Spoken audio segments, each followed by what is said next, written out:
வெறும் ஆரம்பம்தான். தேர்தல் நெருங்க இன்னும் இனக்கலவரம், மத கலவரம் எல்லாம் வரும். அப்போ தான் இதன் காரணமாக பாஜக ஜெயித்ததுன்னு சொல்ல முடியும். அந்த கூட்டம் நடத்தக்கூடாதுன்ற குழந்தைக்கு கூட தெரிஞ்ச ஒரு விஷயம் விஜய்க்கு தெரியாமல் இருந்திருக்கும். நடத்துன்னு சொல்லியிருக்காங்க. திமுக முப்பெரு விழா நடத்திருச்சு, அவ்வளோ பெரிய கூட்டத்தை காட்டிவிட்டாங்க. உடச்சி காட்டு, அதை விட நீ பெரிய ஆள்னு காட்டணும்னு சொல்லி வற்புறுத்துறதுனால தான் சேலத்துக்கு போக வேண்டியவர் கரூருக்கு வர்றாரு. அன்றைக்கி சேலத்தில் இல்லை கூட்டம், அதையே இங்கே மாத்துறேன் மிரட்டி இருக்காரு அமித்ஷா. போட்டேன், அமித்ஷாவுக்கு தேவையானது கிடைச்சிருச்சு. எது பண்ணாலும் அவரை மாட்டிக்கிட்டு இது பண்ணுறாங்க. இதை நாங்கள் சொன்னதை கேட்டாகணுங்கிறாங்க. என்ன பண்ணுவார்? அன்றைக்கி ஜெயலலிதா மிரட்டினாங்க, கட்சியை கலைச்சிட்டு ஓடினார். இன்றைக்கி அமித்ஷா மிரட்டுறாரு, கட்சியை ஆரம்பிச்சுட்டு வர்றாரு. அவரை சொல்லி என்ன பண்ண முடியும்? இப்போ விஜயை கைது பண்ணால் நாடே ஸ்தம்பிக்கும், கலவரம் ஏற்படும் அப்படிங்கிற மாதிரிலாம் சொல்கிறாங்களே, அது எப்படி பார்க்குறீங்க? ஜெயலலிதாவை கைது பண்ணாங்க. என்னது ஜெயலலிதாவை கைது பண்ணிட்டாங்களா? ஜெயலலிதாவை கைது பண்ணிட்டாங்க. ஜெயலலிதாவை கைது பண்ணிட்டாங்களா? ஜெயலலிதாவை கல்யாணம் கைதாக பண்ணிட்டாங்க, அவ்வளோதான். ரொம்ப அரை மணி நேரத்தில் அடங்கிட்டோம். 150 கோடி வாங்குறீங்களே, ஒரு ஆளுக்கு 1 கோடி கொடுக்க வேண்டியது 41 பேர் தான். 40 கோடி தானே போகும், மிச்சம் 100 கோடி பாக்கி இல்லை. அவ்வளோ சொத்து மதிப்பு அவர்கிட்ட இருக்குன்னு நீங்கள் எங்க ஒரு படத்துக்கு 150 கோடி வாங்குறதா சொல்கிறாங்க. ஒரு படத்துக்கு.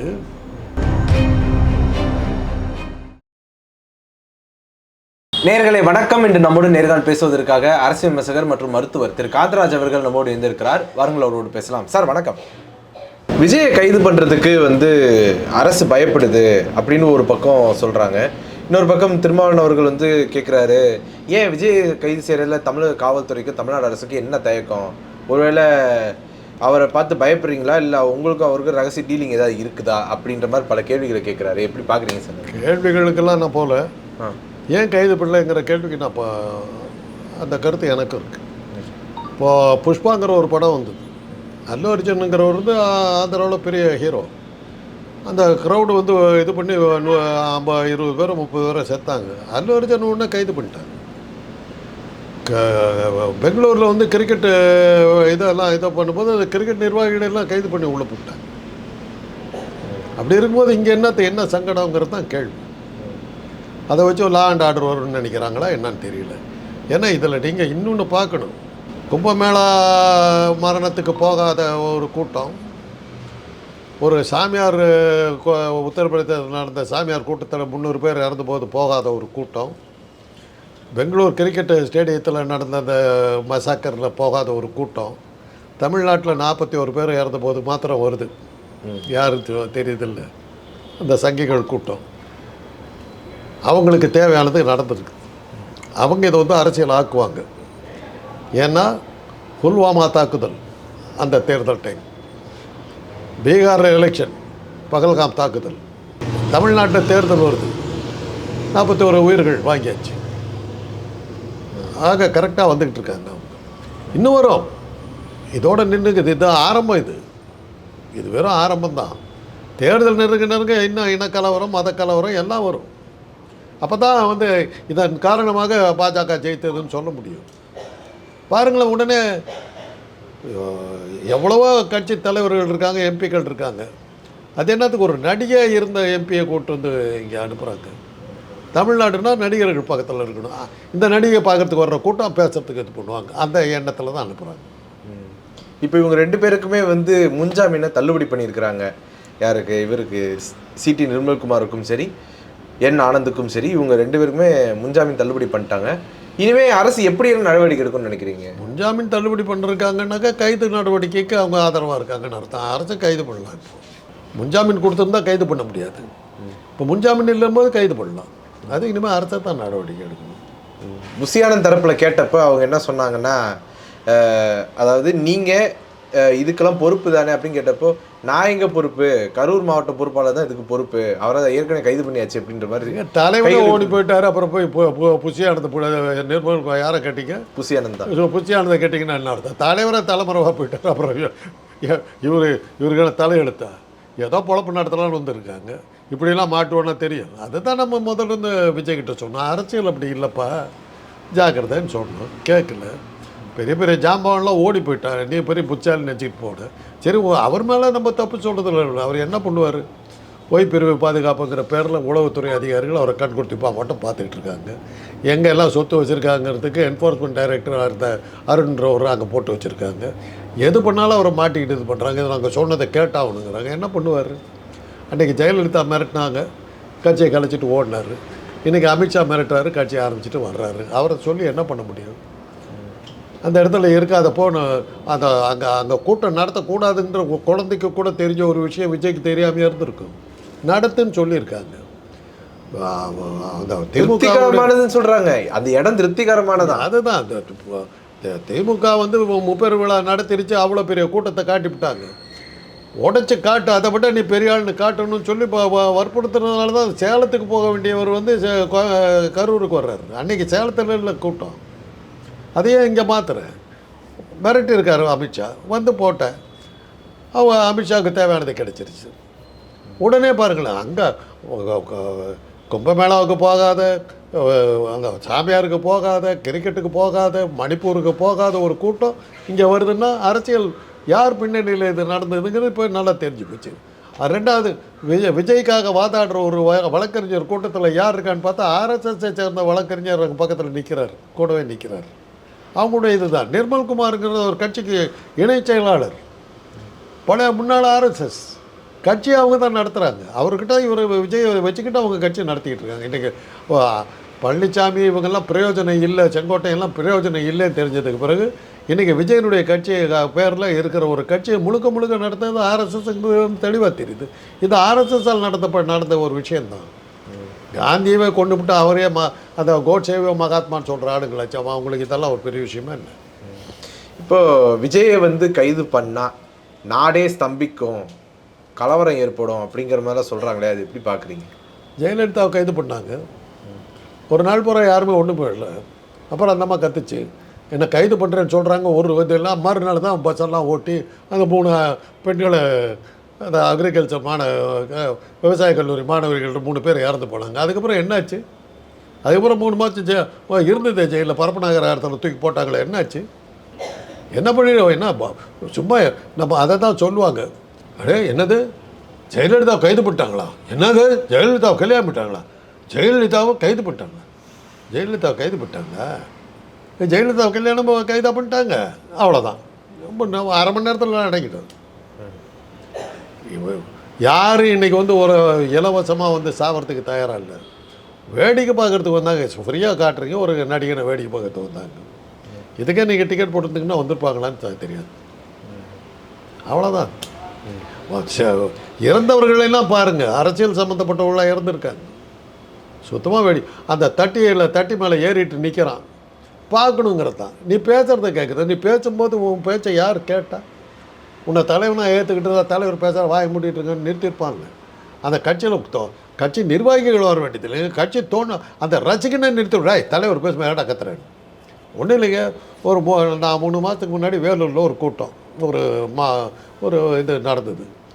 அந்த கூட்டத்தில் திருமாவளவன் கலந்துக்கிறார், நானும் பங்கெடுத்துக்கிட்டேன். அவர் உள்ளே வந்தோடனே அவங்க கட்சிக்காரருங்க ஒரே கூச்சலான கூச்சல்.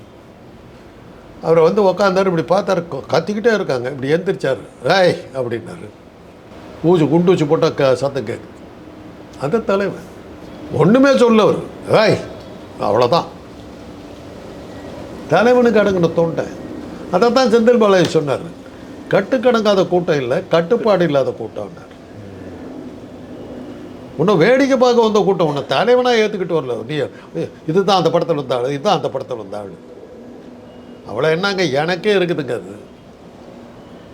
நான் அப்படி அந்த இது தசாவதாரம் படத்தில் சில காட்சிகள் வந்துட்டு போனப்புறம் என் கல்லூரியில் எனக்கு இருந்த ஒரு இது பார்க்கணுமே. அப்படியே போனேன்னா அந்த அவதார் சிங் அப்படி இப்படின்னு ஒரே அந்த அளவுக்கு ஃபேன்ஃபேர். ஒரு காட்சியில் வந்தவனுக்கு எனக்கே அந்த 1 மாதம் எனக்கு தரையில் கால் படலை. அந்த அளவுக்கு நான் அப்படி இருந்தேன்னா ஒரு பெரிய ஹீரோவாக நினைக்கிறவங்களுக்கெல்லாம் எவ்வளோ இருக்கும். அதெல்லாம் ஒரு இப்போ வந்து கமல் வந்து ஒரு சூப்பர் ஸ்டார் தான். யார் என்ன பெருசாக இது பண்ணுறாங்க? ரஜினியும் தான் வர்றாரு, கூட்டிகிட்டு வந்து வைக்கிறாங்க ஃபங்க்ஷனுக்கு. படங்கள் ஒன்றும் சரியாக போகிறதில்ல. மார்க்கெட்டு போயிடுச்சு, இவருக்கு மார்க்கெட்டு போயிடுச்சு. அதுக்கப்புறம் தான் இவர் படங்கள் எடுக்கிறதுக்கு ஒருத்தர் இல்லை. என்ன பண்ணுறதுன்னு பார்த்தாங்க, பிடிச்சி ஆர்எஸ்எஸ் கூட்டம் பிடிச்சி இவரை உள்ளே போட்டுடுச்சு. ரஜினி வந்திருந்தாக்க இவர் வந்திருக்க மாட்டார், இவர் விட்டுட்ருப்பாங்க. ரஜினி தப்பிச்சுக்கிட்டு போனதில் இடத்துல இவர் மாட்டிக்கிட்டார். விஜய்க்கு அனுதாபம் தெரியுது, தைரியமாக இருங்க, சூழ்நிலை கைதியாக இருக்கிறீங்க, என்றைக்கா ஒரு நாள் விடுவு காலம் கிடைக்கும், ஜாக்கிரதையாக இருங்க, அவ்வளோதான் சொல்ல முடியும்.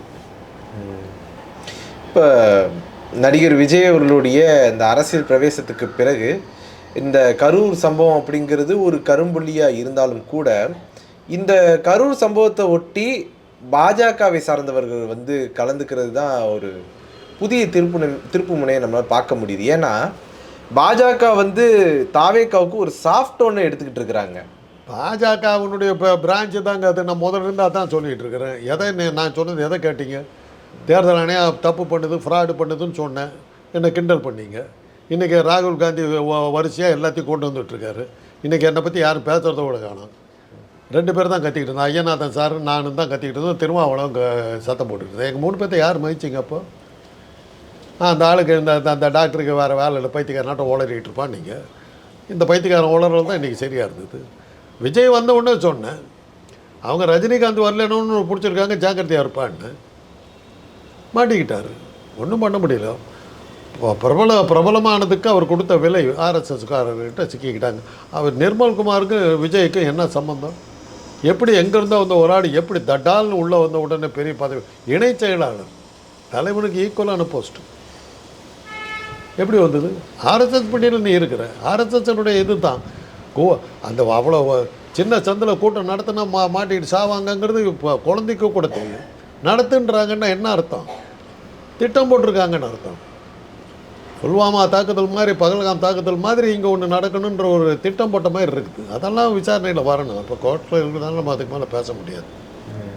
இப்போ கோலாகல சீனிவாசன் அப்படிங்கிற ஒரு பத்திரிகையாளர் வந்து என்ன சொல்கிறாரு அப்படின்னா, விஜய் என்டிஏ கூட்டணியில் இணைஞ்சிட்டா அவருக்கு சேஃபாக இருக்கும் அப்படின்னு சொல்கிறாரு. வேறு வழி இல்லை. இந்த சம்பவத்தை ஒட்டி ஏன் சேஃபாக இருக்குன்னு ஏன் அவர் எதிர்பார்க்குறாரு? அது எல்லாட்டி போனால் குற்றவாளிங்கிறது நிரூபணம் ஆகிடும். அங்கே போய்ட்டு ஒன்று மோடி மேஜிக்னு ஒன்று சொன்னார்ல ராகுல் காந்தி, எவ்வளோ ஊழல் வேணாலும் பண்ணு பாஜகவில் சேர்ந்துரு, யூஆர் ப்ரூ யூஆர் பிகம் பியூர், அவ்வளோதான். அது 2G இதில் குற்றஞ்சாட்டின ஒரு கூட்டம் இருந்துங்க. அந்த அதிகாரிகள் பூராத்துக்கு பத்மபூஷன் இதெல்லாம் கொடுத்து திருப்பி ரீஸ்டேட் பண்ணி போஸ்ட் கொடுத்துருக்காங்க. 2G ஒன்றுமே இல்லைன்னு மூடிட்டு போயிட்டாங்க. ஆனால் அந்த குற்றஞ்சாட்டின அந்த அவங்கெல்லாம் யாருன்னு பார்த்தாக்கா பாஜக ஆட்கள். அவங்க எல்லாத்துக்கும் பதவி. அப்படி தானே போயிட்டுருக்குது, அப்படி தான் இந்த அரசாங்கம் நடக்குது. அதான் இவர் ராகுல் காந்தி சொன்னார், மோடி மேஜிக். நீ என்ன வேணாலும் கரெக்ட் பண்ணு, Modi the single touch by Modi you will become pure. அதே தான் இப்போ. அதனால தான் அவர் என்டிஏவில் உடனே அஃபிஷியலாக சேர்ந்துருன்றார். இப்போ என்டிஏவில் தான் இருக்கார் விஜய், அஃபிஷியலாக சேர்ந்துருன்றார். ஆனால் ஒரு சிலருடைய நம்பிக்கை எப்படின்னா, ஏங்க அவரெல்லாம் போக மாட்டாருங்க, விஜய்லாம் எப்படிங்க போவார், அவர் கொள்கையை எதிரி பாஜகன்னு அறிவிச்சிட்டாரு, ஆர்எஸ்எஸ்ஸை எதிர்த்து மேடையிலே பேசுகிறாரு, அவர் எப்படிங்க போவார் அப்படின்னு கேட்குறாங்க. தாங்க அவர் முதல்ல இருந்தே சொன்னாருங்க, சிபிஐ கிட்ட கொடுக்கக்கூடாதுன்னு பேசினவர் தான் அவர். அது ஒரு காலம். இன்றைக்கி சிபிஐ கிட்ட விடுன்னு கேட்குறது அவரே தான். அவராக போனார். எங்கே போன எலெக்ஷனில், சட்டமன்ற எலெக்ஷனில் கருப்பு சிவப்பு பெயிண்ட் அடித்த சைக்கிளில் வந்தாருங்க அவர் ஓட்டு போடுறதுக்கு. ஞாபகம் இருக்குல்ல? தான் பெரிய தீவிரமான திமுகன்னு காட்டுறதுக்காக வந்தார். அப்படிப்பட்ட ஆள் இன்றைக்கி இப்படி போகிறாருன்னா என்ன அர்த்தம்? சூழ்நிலை கைதி. சுற்றி ஆளுங்களை போட்டாச்சு. உளவுத்துறை அதிகாரிகள், அமலாக்கத்துறை அதிகாரிகள் எல்லாம் சுற்றி உட்காந்துட்டாங்க. என்ன பண்ணுவார் அவர்? சூழ்நிலை கைதி, பணைய கைதியாக இருக்கார். சொன்னதை கேட்க வேண்டியதாக இருக்குது. ஓவராலாக சொல்லப்போனால் ஒரு வீட்டு சிறைவாசி அப்படின்னு சொல்லுவேன். அவ்வளோதான், வீட்டுக்காவல் தான். அனுமதிக்கும் போது கூட்டத்துக்கு வர்றாரு, சரி போதுன்ற 3-4 நிமிஷத்துக்கு மேலே பேச விட்றதில்ல அவர். போதும் போடுறாரு. அதை கிரியேட் பண்ண வேண்டிய கன்ஃபியூஷனை கிரியேட் பண்ணுறாங்க. ஒரு மீட்டிங்லேயாவது, மீட்டிங் முடிஞ்சதுக்கப்புறம் அந்த நாற்காலிகள் உடையாமல் சீராக போயிருக்குதா பார்த்தீங்களா? குறைஞ்சபட்சம் ஒரு 10 பேர் மயக்கம் போட்டு விழுந்திருக்கான். நாமக்கல்லில் ஒரு ஆள் செத்து போயிருக்கான், வெளியில் வரல. எங்கேயுமே அவருடைய கூட்டம் ஒழுங்காக நடக்கலை. எல்லா இடத்துலையும் இதுதான் நடந்திருக்குது. அதாவது என்னன்னாக்கா அவ்வளோ செல்வாக்கு அவருக்கு இருக்குதுன்னு காட்டுறதுக்காக. 2 பெரிய இந்தியா உலகத்தினுடைய மிகப்பெரிய பணக்கார கட்சியான பாஜகவோடு தமிழ்நாட்டில் இருக்கிற மிகப்பெரிய பணக்காரரான விஜய் சேர்ந்துருக்காரு. 2 பெரும்பணம் ஒன்றா சேரும்போது கூட்டத்துக்கு பஞ்சம் என்ன இருக்குது? ஒன்றும் இல்லைங்க. எங்கேயாவது இலவசமாக கொடுத்தா நம்ம ஆளுங்க அடிச்சுக்கிட்டு சாவாங்கங்கிறது பல காலத்தில் பார்த்துருக்கோம். கேகே நகரில் மழை காலத்தில் இலவச வட்டி சேலை கொடுத்தாங்க. பொங்கலுக்கு இலவச வட்டி சேலை கொடுத்தாங்க. 10 பேர் செத்தால ஜெயலலிதா ஆட்சியில். மகாமக குளத்தில் 2 பேர் குளித்தாங்க, 50 பேர் செத்தாங்க. வேடிக்கை பார்க்குற கூட்டம் அப்படி தான் இருக்கும். அதுக்கு என்ன பண்ணுறது? இதே வேலையாக போச்சு நமக்கு. நல்ல காலம் இறந்தவர்களுக்கெல்லாம் அரசாங்கம் ஏதாவது உதவி கொடுக்குதா? காசு கொடுக்குதா? அது அறிவிச்சிருக்கிறாங்க. என்னத்துக்கு கொடுக்குறீங்க? அதான் அவங்க கட்சி கொடுக்கணும். இந்த நிமிஷம்ல அவர் ஒன்றும் கொடுக்குறதா சொல்லு. இல்லை, இழப்பீடு கொடுக்க போகிறதா சொல்கிறாரு. 20 போகிறதா? எப்போ கொடுக்க போகிறாரு? 20 லட்சம். எது அந்த பசங்கள்லாம் வளர்ந்து பெருசானது அப்புறமா 150 கோடி வாங்குறீங்களே, ஒரு ஆளுக்கு 1 கோடி கொடுக்க வேண்டியது. 41 பேர் தான் 40 கோடி தானே போகும். மிச்சம் 100 கோடி பாக்கி இல்லை. அவ்வளோ சொத்து மதிப்பு அவர்கிட்ட இருக்குன்னு நினைக்கிறேன். எங்க ஒரு படத்துக்கு 150 கோடி வாங்குறதா சொல்கிறாங்க. ஒரு படத்துக்கு 150 கோடி சொல்கிறாங்க. கேட்டுக்க வேண்டியது தான். அதை அந்த கமெண்ட் அடிக்க போய் தான் ஒரு தடவை மாட்டிக்கிட்டேன் நான். விசாகா கமிட்டி ஊரில் போனேன். ரஜினிகாந்த் படத்துக்கு அதாவது ஜெயிலர் படத்துக்கு ஏதோ வந்து ஒரே வாரத்தில் 300 கோடி வந்ததுன்னாங்க. நம்ம திருவாய் மூடிட்டு இருந்திருக்கலாம். பில்கேட்ஸ் எல்லாம் பைத்தியக்காரன். தொழில் ஆரம்பித்து இதெல்லாம் இண்டஸ்ட்ரி எல்லாம் போட்டு எல்லாம் பண்ணி 10 வருஷம் கழித்து 30 கோடி 40 கோடி சம்பாதிக்கிறான். ஒரு ரஜினிகாந்த் படத்தை வச்சா 10 நாளில் 300 கோடி வருது. ஒரு வாரம் ஒரு 50 நாள் ஓடிச்சுன்னா 1000 கோடி 2000 கோடி வரும். வரதை எடுத்துகிட்டு போக வேண்டியதானே என்ன வந்தது பாருங்கள். எனக்கு வேண்டாம் தலைவரை பற்றியாக பேசுகிறேன். அப்புறம் பார்த்தா அதை நம்ம ஒரு பெரிய இடத்துல நம்ம கை வச்சுட்டு வந்துருக்கு. உடனே விசாக கமிட்டியில் என்னை போட்டு மாட்டி விட்டாங்க. இப்போ இந்த கரூர் சம்பவத்தை ஒட்டி நிர்மலா சீதாராமன் அவர்கள் நேரில் வந்து பார்த்துட்டு போனாங்க. நேரில் வந்து பார்த்துட்டு போனப்போ என்ன சொல்கிறாங்க அப்படின்னா, இந்த எந்த கட்சியுமே குறை சொல்ல முடியாது, திமுகவையும் குறை சொல்ல முடியாது, இதுலேயும் தாவேக்காவையும் குறை சொல்ல முடியாது. இந்த சம்பவத்துக்கு உயிரிழந்த எல்லாருக்கும் எங்களுடைய ஆழ்ந்த அனுதாபங்கள். உங்களுக்கு உரிய நிவாரணத்தை அரசு செய்யும், மத்திய அரசு செய்யும் அப்படின்னு சொல்கிறாங்க. இல்லை, இதுவே ஒரு திமுகவினுடைய பரப்புரையிலையோ இல்லை ஒரு திமுகவினுடைய கூட்டத்திலேயோ இந்த மாதிரி நடந்துருந்துச்சு அப்படின்னா அப்போ சும்மா இருந்திருப்பாங்களா? அப்போ வந்து பாஜக ஒரு விஷயத்த சொல்லியிருக்கோம், என்னென்னா திமுக வந்து சரியாக நடத்தலை அப்படின்னு அவ்வளோ விமர்சனங்கள் பண்ணியிருப்பாங்க. ஆனால் தாவேக்காவை மட்டும் ஏன் சைலண்டாக இருக்கிறாங்க? அவங்கெல்லாம் ஒன்றுக்குள்ளார ஒன்று. அதில் என்ன இருக்குது? தாவேக்காவை பற்றி வாயை திறக்க முடியாது. அவங்க கட்சி தான் இருக்குல்ல அது. இன்னும் நீங்கள் வந்து தாவேக்கா வந்து வேற கட்சின்னு நீங்கள் சொல்லிட்டீங்கன்னா எனக்கு அந்த நிர்மல்குமார் பழைய ஆர்எஸ்எஸ். அவர் அவங்களுக்கு வந்து கோர்ட்டில் அப்பியர் அவர் வழக்கறிஞர் கூட்டத்தில் பெரிய தலைவராக இருக்கிறது ஒரு ஆர்எஸ்எஸ். இப்படி ஆர்எஸ்எஸ் பின்னணியில் தாங்க அவர் இயங்கிக்கிட்டு இருக்காரு. அப்புறம் நிர்மலா சீதாராமன் அவங்க மேலே பழி போடுவாங்களா? ஏதோ இவ்வளோ சொன்னாங்களே, அதே பெரிய விஷயம். இல்லை, பாஜக ஏதாவது ஹிடனில் ஏதாவது ப்ளே பண்ணுறாங்க? ஒன்றும் இல்லை, நீங்கள் தான் ஹிடன்றீங்க. அவங்க ஓப்பனாக தானே வந்திருக்காங்க. கமிட்டி போடுறாங்களே. நான் தான் அப்போயே கேட்டேன், கும்பமேளாவுக்கு போட்டியா, கிரிக்கெட்டு ஸ்டாம்பீட்டில் போட்டியா, மணிப்பூரில் போட்டியா, இல்லை அந்த சாமியார் இதில் வந்து 300 பேர் சேர்த்தா அதுக்கு போட்டராசில் ஏன் எதுக்கு போட்ட நீ? இதுக்கு மாத்திரம் உடனே ஓடியாடுறிய? ஏன்னா உன் கட்சிக்காரன் இதை வச்சு இப்போ அரசியல் இங்கே வந்து எதிர்கட்சி நடக்குது. இதுக்கு எவ்வளோ உண்டா அவ்வளோ பண்ணுறது. எடப்பாடி பழனிசாமி அவர்கள் வந்து முந்திட்டு வந்து சொல்கிறாரு, இதெல்லாமே வந்து காவல்துறை வந்து ஒழுங்காக வேலை செய்யலை, திமுக அரசு ஒழுங்காக வேலை செய்யலை, இதுக்கு முழு பொறுப்பு திமுக அரசு தான் ஏற்றுக்கணும் அப்படின்லாம் சொல்கிறாரு. அவருக்கு தான் கரெக்டாக தெரியும். ஸ்டெர்லைட் ஆலையை வந்து எவ்வளோ பிரமாதமாக சமாளித்தார், பொள்ளாச்சி பாலியல் வழக்கை வந்து எவ்வளோ பிரமாதமாக டீல் பண்ணார், சாத்தாங்குளம் இது கேஸு எல்லாம் அற்புதமாக இது பண்ணார். அவருக்கு தான் அது அந்த அடிப்படை அது அவருக்கு தான் தெரியும். போலீஸை கையில் வச்சுருந்தா என்ன பண்ணுங்கிறது பழனிசாமி தான் அது கரெக்ட். அவர் தான் இதை வந்து என் கவர்மெண்ட்டில் நான் என்ன பண்ணேன்னா அதுதான் திமுக பண்ணிச்சுன்றார். அவ்வளோதான். தமிழக வெற்றி கழகத்துக்குள்ள கட்சிக்குள்ள உட்பூசல் நடக்குது. அதாவது புஷி ஆனந்துக்கும் ஜான் ஆரோக்கியசாமிக்கும் சண்டை நடக்குதுன்னு சொல்கிறாங்க, ஆதவ் அர்ஜுனாவுக்கும் என் ஆனந்துக்கும் சண்டை நடக்குதுன்னு சொல்கிறாங்க. கட்சியில் இருக்கிறவங்களே ஒரு குழப்பத்தில் இருக்கிறாங்க. ஏன்னா இன்றைக்கி ஒரு பேனர் பார்க்காங்க, அதில் வந்து பார்த்திங்கன்னா முன்னாள் முதல்வர் எடப்பாடி பழனிசாமிக்கு அவர்களே வருக அப்படின்னு சொல்லி தமிழக வெற்றி கழகம் வந்து பேனர் அடிச்சு விட்டுது. அதை இப்போ இதெல்லாம் பார்க்கும்போது ஒரு குழப்பம். ஒரே கட்சி தாங்க. நீங்கள் தான் நன்னத்து எத்தனாயிரம் தடவை சொல்கிறது. தமிழ்நாட்டில் வந்து பாஜகங்கிற பேரில் இயங்குது ஒரு பக்கத்தை ஒரு பக்கம்.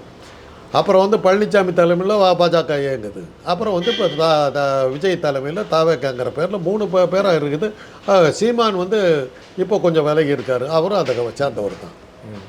சீமான் விலகி இருக்கிறாருன்னு சொல்லி கொஞ்சம் இது விஜய்க்கு முக்கியத்துவம் கிடைத்தவொன்னே கொஞ்சம் மனசு உடைஞ்சிருக்காரு. அதாவது இளைய பிள்ளை இப்போ செல்லப்பிள்ளை ஆயிட்டாரு, தலைப்பிள்ளை இப்போ எடுப்பார் கைப்பிள்ளை ஆயிட்டாரு அப்படிங்கிற மாதிரி. அது மாதிரி தான். அது விஜய் வந்தபோது அவருக்கு சீமானுக்கு தெரிஞ்சு போச்சு, நம்ம 2ஆம் கட்ட இதாக போயிடுவோம்னு தெரிஞ்சு போச்சு. அதுக்கு முன்னாடி அவர் தான் தடுப்பார் இல்லாத ஆளாக நின்றுக்கிட்டு இருந்தார். ஸோ அதனால் இவங்கெல்லாம் ஒரே இது தான். தமிழ்நாட்டில் பாஜக வந்து பாஜகங்கிற பேரில் நயனார் நாகேந்திரன் அவங்கெல்லாம் பாஜகங்கிற பேரில் இயங்குறாங்க. அப்புறம் வந்து பழனிசாமி தலைமையில் ஒரு இது கூட்டம் இயங்குது. செங்கோட்டைன்னு இப்போ புதுசாக சேர போகிறாரு. அவரும் அமித்ஷா தலைமையில் தான் அவரும் இயங்கிக்கிட்டு இருக்காரு. அப்புறம் விஜய், இவங்க எல்லாமே ஒரே கட்சி தான். எல்லாம் அதான் என்டிஏ கூட்டணியில் யார் இருக்கான்னு கேட்டால் இவங்களாம் தான் இருக்காங்க. இப்போ விஜய் அஃபிஷியலாக பாஜகவில் தான் இருக்கிறார் அப்படின்னு எல்லாருக்குமே தெரிய வந்துச்சுன்னா அது தமிழ்நாடுடைய அரசியலில் மிகப்பெரிய பாதிப்பாக இருக்கும், அது ஆபத்தான அரசியல் நோக்கி போகும் அப்படின்னு பல விமர்சகர்கள் கருத்து வைக்கிறாங்க. அதெல்லாம் இவங்கெல்லாம் சேர்ந்ததுனால பாஜகவுக்கு செல்வாக்கு மிகுந்து விட்டதுன்னு சொல்லிட்டு அப்புறம் ஞானேஷ்குமார்கிட்ட சொன்னால் அவர் மிச்சத்து வேலையை பார்த்துடுறாரு. ஞானேஷ்குமார் யாரும் தெரியுமில்ல, தலைமை தேர்தல் ஆணையர். அவர்கிட்ட சொன்னால் அவர் தான் வச்சுருக்காரு, என்ன வேணாலும் பேசுகிறாரு. பகிரங்கமாக சொல்கிறாங்க நீ ஓட் ஷோர் திருட அப்படிங்கிறாங்க. ஞானேஷ்குமார் ஒன்றும் கவலைப்பட்டுக்கல, நீ என்ன வேணாலும் கத்திக்க, நாங்கள் அப்படி தான் இருப்போம் போயிட்டுருக்காரு. இது எல்லாமே நீங்கள் பார்த்தீங்கன்னா தெரியும், ஞானேஷ்குமார் இன்னும் அவங்க பிடியில் தான் இருக்காருன்னு அர்த்தம். அதனால தான் இந்த படுகொலையெல்லாம் நடக்கிறதுக்கு காரணம் அதுதான். இந்த படுகொலையின் காரணமாக திமுக மீது அதிருப்தி வந்தது, அதனால் நாங்கள் வெற்றி பெற்றோன்னு ஞானேஷ்குமார் பண்ணுற அடுத்தபடி பண்ணக்கூடிய வேலைக்கு அஸ்திவாரம் போடுறாங்க. இது முதல் தான் நான் சொல்கிறேன். கரூர் வந்து முதல், இன்னும் தேர்தல் நெருங்க வரும், இன்னும் பல கலவரங்கள் வரும். ஆமாம், அப்போ தானே திமுக மேலே வந்து வெறுப்பு வந்து மக்களை எதிர்த்து ஓட்டு போட்டார்கள் நியாயப்படுத்த முடியும் ஞானேஷ்குமார் தலைமை தேர்தல் அதிகாரி பண்ணுறது. அப்போ அந்த சவாலை திமுக எப்படி எதிர்கொள்ளும்? அதைத்தான் நம்ம இப்போ சொல்கிறோம். இது நான் நோக்கர்கள் முறையில் சொல்கிறேன். இது வந்து ஆரம்பம். இன்னும் பல வகையான பிரச்சனைகளை நீ ஃபேஸ் பண்ண வேண்டி இருக்கும். எல்லாத்த விட மிகப்பெரிய ஆபத்து தலைமை தேர்தல் ஆணையராக இருக்கிற ஞானேஷ்குமார் அந்த ஆளுடைய பற்களை பிடுங்காவிட்டால், அந்த விஷப்பாம்பு நசுக்காவிட்டால், ராகுல் காந்திக்கு அதை தான் சொல்கிறோம். பொதுமக்கள் சார்பில் நான் சொல்கிறேன், பார்வையாளர் சொல்கிறேன், பெரிய ஆபத்து இருக்குது. இவ்வளவும் வந்து தாங்கள் வெற்றி பெறுவதை நியாயப்படுத்துவதற்காக நடத்துகிற இது தான் புல்வாமா தாக்குதல். அதை அடுத்த தேர்தலில் வெற்றி. பகல்காம் தாக்குதல் பேக் ஃபயர் ஆகிடுச்சு. உலகம் போகிறவளையும் கெட்ட பேர் வாங்கிட்டோம். இன்றைக்கி இந்தியாங்கிறது ஒரு தீவிரவாத நாடுங்கிற பேரை வாங்கிடுச்சு. எதுக்கும் ஆரம்பிச்சு கடைசியில் பீகாரில் என்ன பண்ணுறதுன்னு தெரியாமல் மாட்டிட்டு முழிக்கிறாங்க. அதனால தான் இப்போ தமிழ்நாட்டை எப்படியா பிடிக்கணுங்கிறதுக்கு இறங்கி வந்திருக்காரு. முழு கான்சன்ட்ரேஷன். 4 அதிமுகன்ற பேரில் இருந்த 4 பேர்த்தையும் ஒன்றா சேர்த்துறாங்க. அவங்க ஒன்றா சேர்ந்ததுனால கட்சி பலம் பெற்று விட்டு நாங்கள் ஜெயித்து விட்டோம்னு காட்டுறதுக்கு, தேர்தல் ஆணையத்தை நியாயப்படுத்துறதுக்காக. ஆக தேர்தல் ஆணையம் இன்னும் அமித்ஷா கையில் தான் இருக்கிறது என்பதற்கு இந்த சம்பவங்கள்லாம் ஒரு சாட்சி. இதனாலெல்லாம் திமுக மீது அதிருப்தி வந்தது, அதனால் நாங்கள் ஜெயித்தோம் அப்படின்றதுக்காக தான் இவ்வளோ நடக்குது. இன்னும் வரும், இந்த தேர்தல் நெருங்க வரும். இன்றைக்கி இருக்கிற திமுக அரசு அதை கவனிக்கணும், ஜாக்கிரதையாக இருக்குது. இது ஒன்றும் பிகினிங், இது ஆரம்பம். இப்போவே நீங்கள் வந்து விஜய் அந்த கூட்டத்துக்கு நீங்கள் நடவடிக்கை எடுத்தீங்கன்னா அது ஒரு நடிகத்தை வந்து ரசிக்க வந்த கூட்டம். சிவியராக நடவடிக்கை எடுக்கிறீங்கன்னா இவங்கெல்லாம் ஓடி போயிடுவாங்க. மற்ற குளத்து அருநீர் பறவை போல் உற்றுடி தீர்வார் உறவில்லை. அதெல்லாம் விஜய்க்கு அவர் படிச்சிருக்காரு என்னன்னு தெரில. அதெல்லாம் காலேஜில் படித்தவர். என்னை பொறுத்தவரையிலும் என்னுடைய உறவுக்காரர் உடம்பு சரியில்லாமல் படுத்த போது எங்களுக்கெல்லாம் நிறைய உதவி பண்ணியிருக்காரு யார்? விஜய். அந்த வகையில் எனக்கு விஜய் மேலே ஒரு அக்கறை உண்டு. 2 காரணம். ஒன்று, பச்சை தமிழர் வரட்டும், பட்டு எங்கே போய் சிக்கிக்கிட்டேன். என்ன இருந்தாலும் நீ என்ன தான் பாஜக ஒன்று மிரட்டினாலும் கடைசி நிமிஷத்தில் நீ எங்ககிட்ட வந்துடுவேங்கிற நம்பிக்கை எனக்கு ஒன்று இருக்குது. நீ தமிழன் ஆகிடுவேன்ற நம்பிக்கை இருக்குது. அதனால் நீ இதெல்லாம் வரும், கொஞ்சம் சமாளி. அந்த பிடியில் சிக்கிட்ட உன்னுடைய நீ வெற்றி அடையணும்னு எனக்கு ஒரு நம்பிக்கை இருக்குது. அமித்ஷாவுடைய பிடியிலேருந்து எப்படியாவது தப்பிச்சு வெளியுவா, உன்னை மக்கள் ஏற்றுக்கிறதுக்கு வாய்ப்பு இருக்குது. அதுதான் நான் சொல்லுவேன். உங்களுடைய நேரத்தை ஒதுக்கி எங்களோட கருத்தில் பந்தமைக்கு நன்றி சார்.